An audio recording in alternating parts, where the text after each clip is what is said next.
mengeluarkan gigi kontak dari bak. Video ini melanjutkan video yang kemarin membongkar transmisi Kijang L40.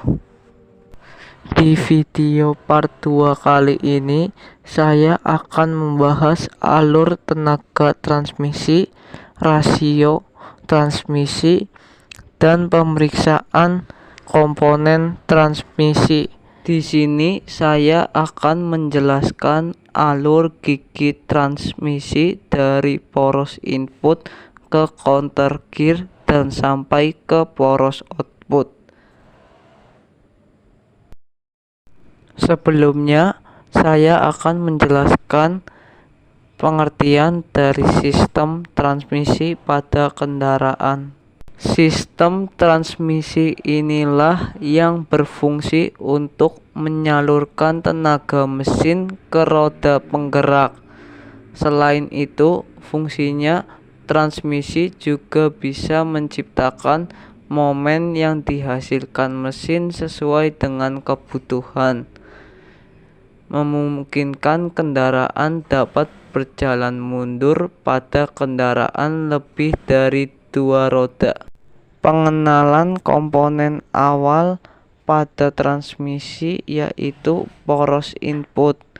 Poros input ini terhubung dengan kopling. Poros input berfungsi untuk memutar gigi pada gearbox. Komponen lainnya yaitu poros output. Poros output terhubung dengan roda penggerak. Poros output berfungsi mentransfer torsi atau tenaga dari sistem transmisi ke poros propeller.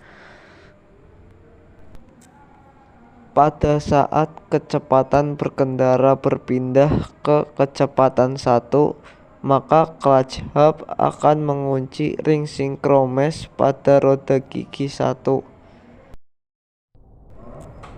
Setelah mengunci, maka tenaga yang masuk melalui roda gigi input akan berputar melalui gigi counter input, dan gigi counter input menyalurkan ke gigi counter 1 yang terhubung ke roda gigi 1 yang sudah terkunci dengan poros output, sehingga poros output dapat berputar.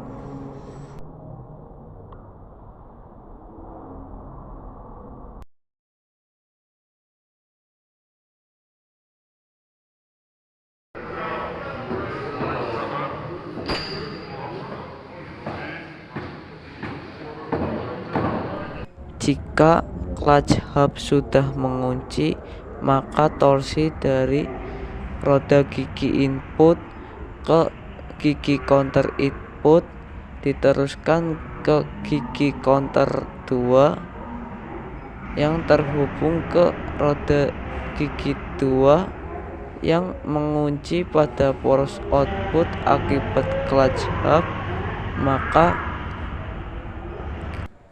alur roda gigi 2 sudah selesai.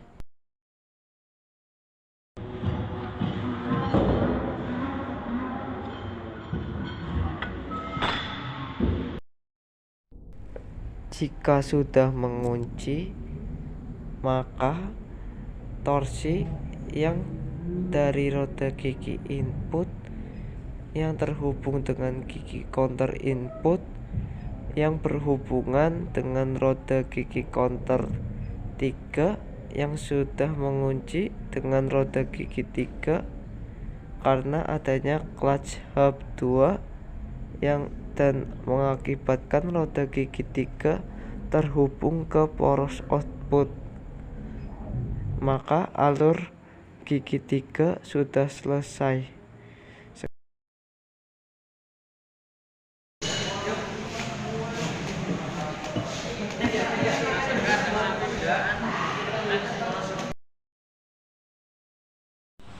Jika clutch hub sudah terhubung pada roda gigi 4, maka tenaga yang dari poros input akan langsung disalurkan ke poros output tanpa melalui gigi counter.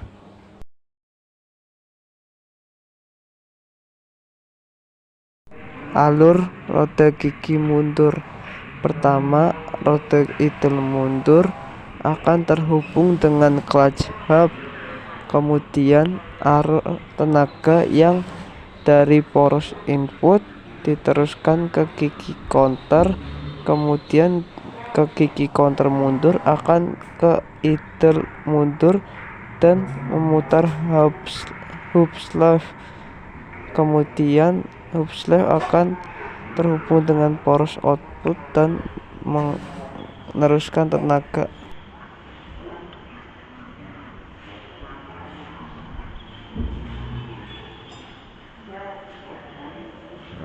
Rasio. Rumus dari rasio adalah diputar 1 bagi memutar 1 dikali diputar 2 dibagi memutar 2.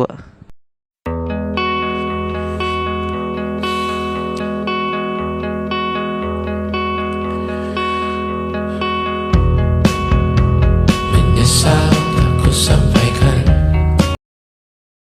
Rasio gigi 1 diketahui A 16, B 33, C 14, D 32. Maka hasilnya 33 dibanding 16 dikali 33 dibagi 12, hasilnya 4,714. Artinya pada kecepatan gigi 1 untuk memutarkan poros output 1 kali putaran penuh, maka poros input harus berputar sebanyak 4,714 kali. Momen yang dihasilkan besar. Rasio gigi 2 diketahui A 16, B 33, C 20, D 28. Maka hasilnya 33 bagi 16 dikali 28 bagi 20 sama dengan 2,88. Artinya pada kecepatan gigi 2 untuk memutarkan poros output 1 kali putaran penuh, maka poros input harus berputar sebanyak 2,88 kali.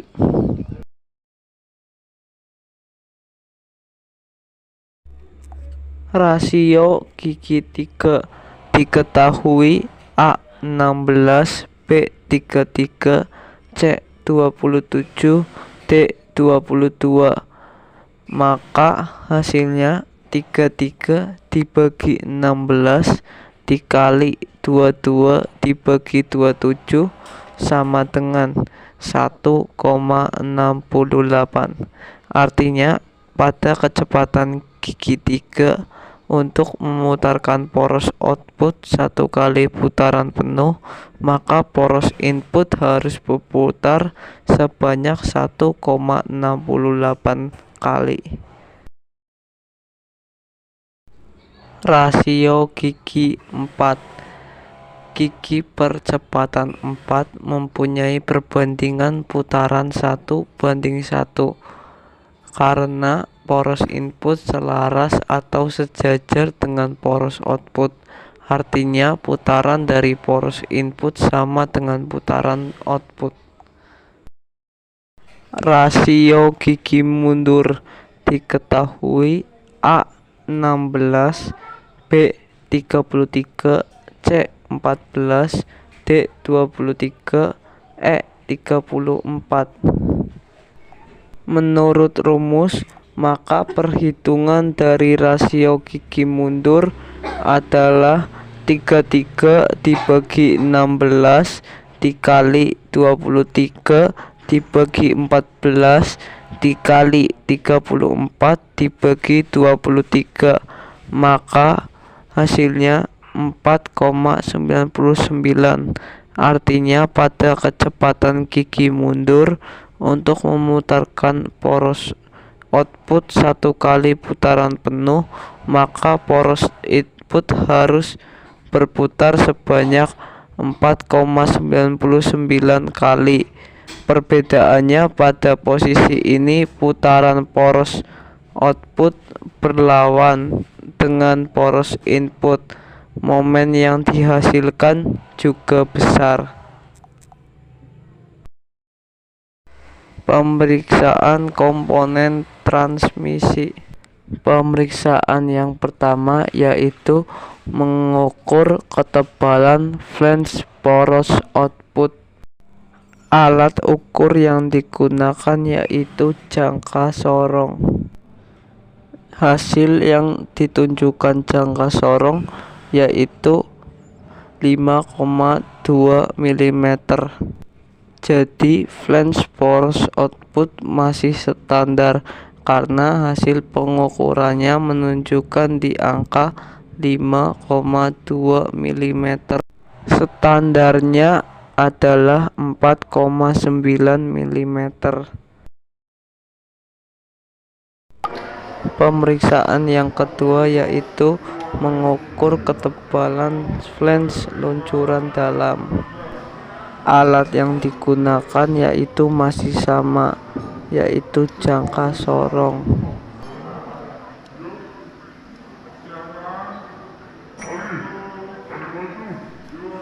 Hasil dari mengukur ketebalan flange luncuran dalam menggunakan jangka sorong yaitu 4,15 mm. Dari hasil pengukuran tersebut, maka dapat dinyatakan flange luncuran dalam masih dalam kondisi standar karena kondisi minimalnya yaitu 3,9 mm, sedangkan hasil pengukurannya memiliki hasil 4,15 mm. Pemeriksaan yang ketiga yaitu periksa ring sinkromes. Putar dan tekan ring sinkromes untuk mengetahui kemampuan pengeremannya. Jika masih bisa mengerem, berarti ring sinkromes masih standar atau bagus. Terima kasih untuk Pak Teguh Supriyanto dan Pak Anjar Bayu Cahyo Purnomo serta teman kelas XTKRO 2 yang sudah membantu dalam penyutingan video. Semoga video ini bermanfaat untuk teman-teman sekalian dan juga mudah-mudahan ilmu yang diberikan menjadi pahala jariah. Terima kasih.